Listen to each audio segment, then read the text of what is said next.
New fallout this morning from the Justice Department's release of millions of pages of Epstein documents. This is the most documents that we have seen released so far in history, but it is not good enough. The files showing a web of connections between Jeffrey Epstein and powerful people throughout the world, including references to former Prince Andrew, seen here kneeling over an unidentified woman. No details were provided about the circumstances of the photo.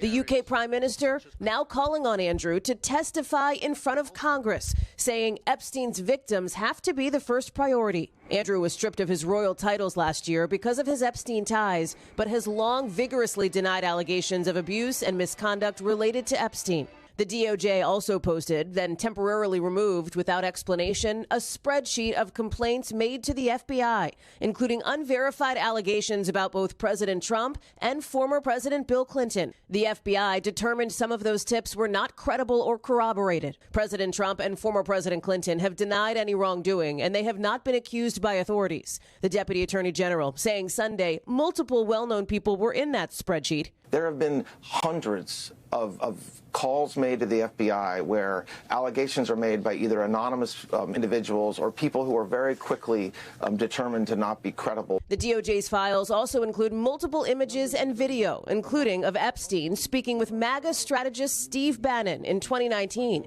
just months before Epstein's arrest and suicide. The devil himself said, I'm going to exchange some dollars for your child's life. Do you think you're the devil himself? No, but I do have a good mirror. Bannon, who's not accused of wrongdoing and was never publicly part of any investigation into Epstein, has not responded to NBC's request for comment.